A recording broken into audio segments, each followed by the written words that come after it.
Hey everyone, hope you're doing okay. Welcome back if you've been here before, or welcome if you haven't been here before. If you have been here before, this might be like a little bit confusing. You might be thinking, Zora, you've already uploaded this! What are you doing? You're bald! I'm not bald.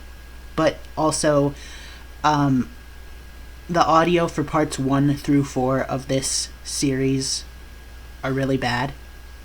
I was talking way too quietly, and it made me sound like I had a speech impediment. So, this is a re-recording of part 1 with only one tiny, somewhat insignificant story change. You'll see it, and if you've seen the original part 1, you'll know what it is. Also, the reason for the name change is just that if I am re-releasing part 1, 2, 3, and 4, I might as well make it actually make sense, title-wise, because the Z-Fighters don't really form until the training for the Saiyan invasion, or at least that's when they start getting called the Z-Fighters. And our little robotic friend can't join a group that doesn't exist yet, so he's joining the Dragon Team, which does exist. It existed ever since the Pilaf arc. I'm also renaming every current entry of the series to this title, What If Tori-bot Joined the Dragon Team? Once all 4 replacements are up anyway. So, we're rolling the video now. Bye.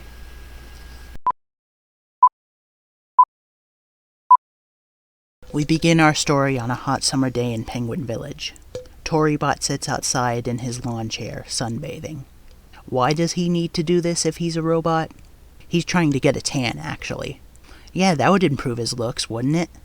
Well, either way, all of the commotion over there is really bothersome. Tori-bot removes the plugs from his ears, but when he sees the source of the noise, he's taken aback by the sight. A few houses down, General Blue is standing outside, threatening Goku at knife point, while Senbei and Arale watch on in fear. What the hell? That's really not normal. It should go without stating, of course, but again, that's really weird, and it's really dangerous. You know what? Toribot can't just sit idly by while this is happening. And from where he's standing, if he got up, General Blue wouldn't be able to notice him. Working with that information, Toribot pulls his pencil out of his coat. Yeah, his pencil. Quite the useful little object, isn't it? Except it's nearly as tall as him, or sometimes even taller since the scaling for this series is somewhat inconsistent. Either way, if he can do something, he should. Drawing up a cloak of invisibility, he puts it on and he walks over with his pencil. He's about 20 feet behind Blue at that point. He sketches up a sizable rock and then drops the pencil, getting closer and closer to the scene until he's only about 8 feet away from Blue. Mustering up all his strength, limited as it is, he tosses it at him. Blue is not damaged, but he is taken off guard, and Senbei commands Arale to beat the absolute shit out of Blue. It's not just her, though, because Toribot, still donned in the invisibility cloak, comes in to hit Blue with even more attacks. Although they don't do any damage either, considering how much weaker he is. But with Arale and with this invisible person attacking Blue, Goku shrugs and figures he could join in too. So they all jump Blue. Toribot is the first to stop since his attacks aren't doing anything, and Goku stops soon after too.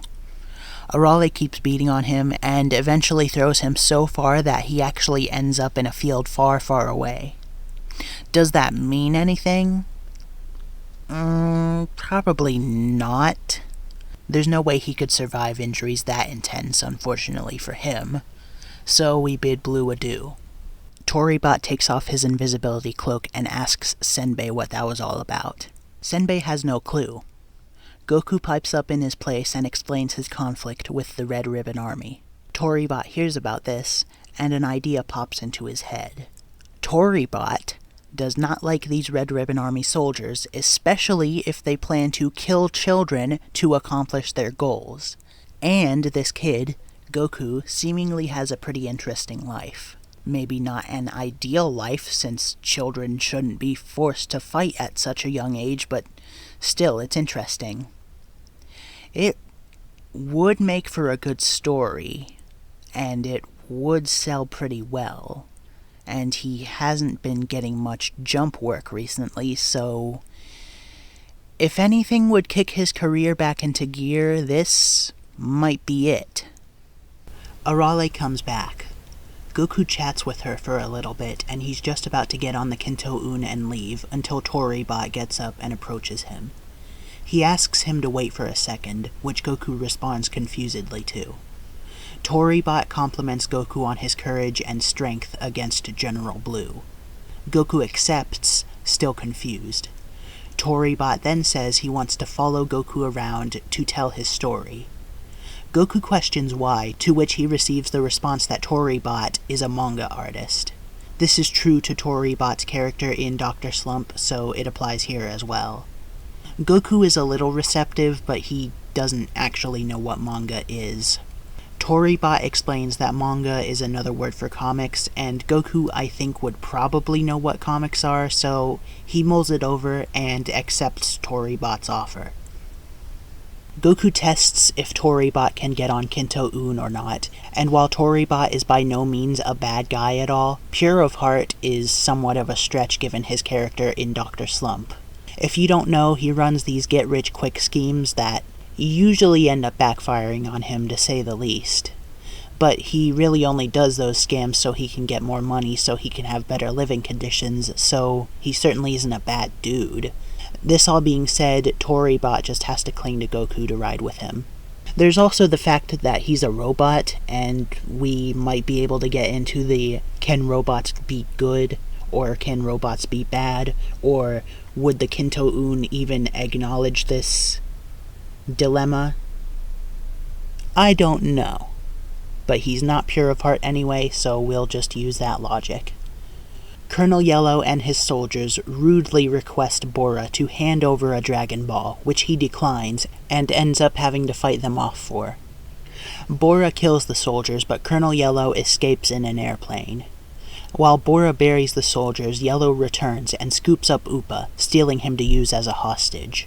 Goku and Tori-bot, using the radar, close in on the situation.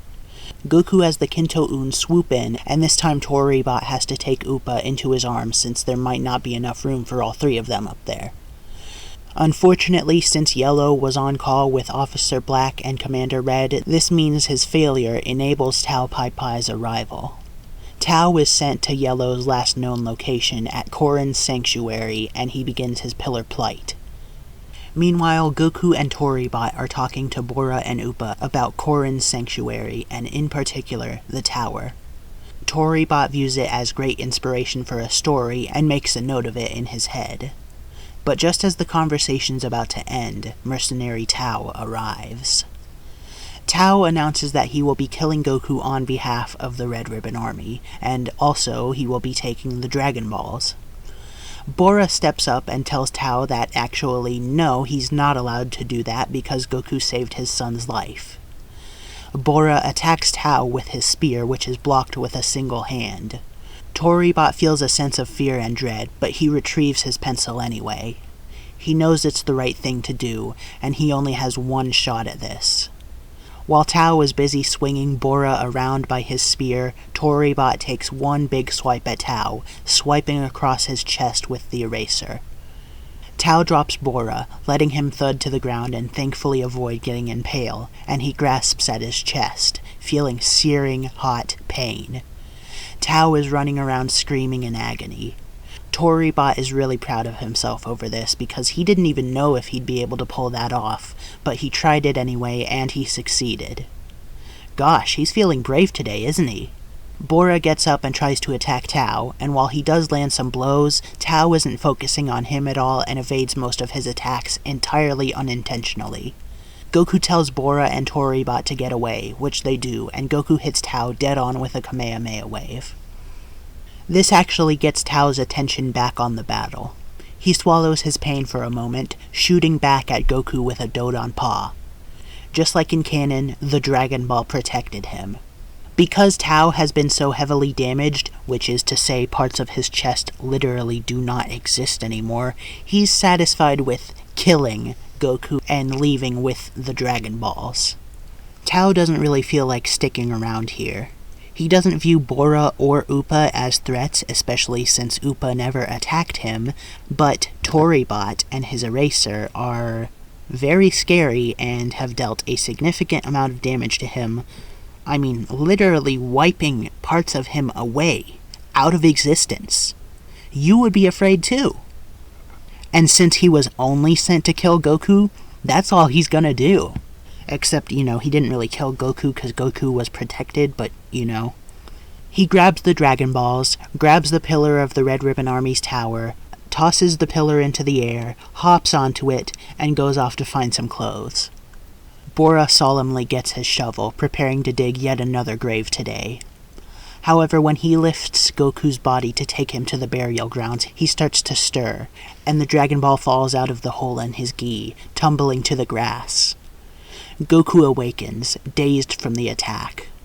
Upa states that he must have survived because of the Dragon Ball. Bora puts Goku back on the ground and tells him to rest. He says that if anyone is going to have a shot at defeating Mercenary Tao, it'll be him. While Bora has protected Korin's sacred grounds for so long, he's never gotten anything in return for it.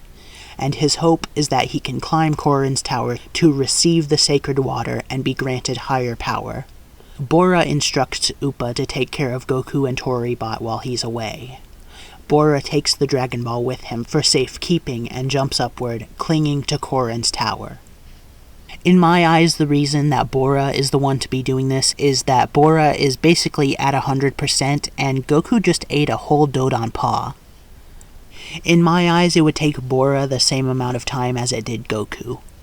We don't have a power level for Bora, so we don't know his strength compared to Goku, but I would imagine it's somewhat smaller than Goku's, which I think would also tank his speed too. But that's made up for the fact that Bora is a pretty big dude, and he would cover a lot more ground. When he gets to Korin, he asks for the water. Korin thinks about it, but since he didn't just give it to Goku in canon, I don't think he'd just give it to Bora right now either. And of course that makes sense because Korin doesn't actually intend to give away his real sacred water. The whole scheme is just the training. Bora then begins his attempt at capturing the water from Korin. Back on the ground, Toribot is using his pencil to prepare some gear for Tao's return. In particular, he creates some titanium throwing stars for himself and Upa to use. They opt not to do any melee weapons since Tao easily manhandled Bora with them, using his own spear no less. The only weapon Toribot needs is his magic pencil anyway. The philosophy here is that Bora hasn't returned yet, so he's not all that confident about the event of Tao's return. Goku also tries to teach Toribot a little bit of martial arts, some really basic stuff, so he can maybe try and defend himself if Tao goes after him. Given that it's only 3 days of training, it won't help an incredible amount, and it definitely isn't increasing his power at all, given the fact that he's a full-on robot. But it is foundation, and it will be a lot more useful in the future when they have these grounds fully built on.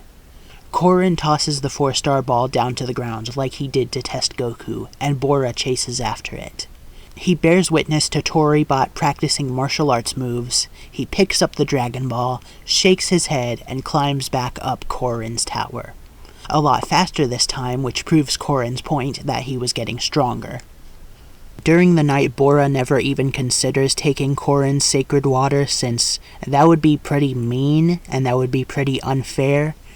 And that's a good thing too, because Korin was secretly awake the whole time, and that was just a test of character. The next morning, Bora continues to attempt to get the water, and Korin drops his staff and the water over the edge of the tower, but Bora ultimately catches it. He then drinks the water, and finds out nothing has changed, and Korin explains, the whole time, this was just training. And so with his greater power factoring in, Bora begins his climb back down Korin's tower. Back on the ground, Tao returns with his clothes repaired. Goku comes to meet him, confusing Tao.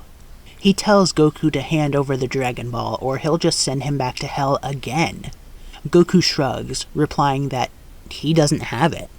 Tao gets angry and he's about to attack Goku, but he's hit in the back with a wave of throwing stars. He turns around to see Upa, and he's about to lose it, when Tori-bot jumps out of a tree and swipes at him with the eraser of his pencil, removing a significant amount of his back. Tao crumples to the ground, yelling in pain and agony. Shortly thereafter, Bora arrives at the scene. He asks what they could have possibly done to Tao to inflict this much pain, to which Toribot raises his pencil and Bora nods. Tao, angered at them treating him so lowly as he is in their presence, attempts to fire another Dodonpa, this one at Upa, but Bora shows up before him, swatting away the attack into the sky. Bora tells Upa to go get his spear, a request that is followed through on, while Bora takes Tao to his feet. Tao tries to fight him, with little success. When Upa returns, Bora knocks Tao to the ground, laying him on his back, aggravating the wounds there. He raises his arms into the air, spear in hands, and brings it down on Mercenary Tao's throat, piercing it and killing him. Bora goes over to Goku, Toribot, and Upa. First, he commends them for all their courage. Then he tells them to never ever do that again. Then he gives Goku the 4-star ball back and tells Upa he's gonna go get his shovel. While Bora does that, we're gonna go over power levels. Bora himself is at 120 post-Korin training. Goku is at 70 or so, which is mostly due to the Zenkai. He was injured enough to pass out even though he didn't get a fatal hit, so I think this is fair. Toribot's power level is 8. Upa's power level is maybe 4. Unlike in canon, Mercenary Tao is for real totally dead. So a certain unnamed scientist is definitely not going to be able to mechanize him at the least. Goku at first wants to use the Dragon Radar to track down the Red Ribbon Army base, but he realizes that Toribot isn't really built for this raid, so he quickly goes to Kame House and drops him off. That doesn't really matter though, since everyone there tries to follow Goku to the Red Ribbon Army's base as well, including Toribot, who they force to tag along. That being said, this is an opportunity for Toribot to join the Dragon Team. Anyway, Goku is weaker here, but I don't think it really affects his raid of the Red Ribbon Army's base immediately. He had a rocket shot at him, but he also tanked a bullet to the head without even bleeding when he was 7 times weaker than he is now. But when he goes up against Officer, or should I say Commander Black, in the battle jacket, he starts to have some trouble. We see this thing has the power to make Goku get hurt in canon, and with a weaker Goku, things aren't going as smoothly. Commander Black even beats up Goku for a little while, though he gets away with a little bit of difficulty. Goku has to employ hit-and-run tactics, as well as make Commander Black hit himself more to stand a chance. Commander Black attempts to finish Goku off with a missile, but Goku is able to block it and send it into a mountain, blowing half of it up. Goku jumps off the side of a building, rocketing through Commander Black's battle jacket and causing it to explode, finishing the Red Ribbon Army off once and for all. Oh. Goku gets a Zenkai from this battle, boosting his power level to 90.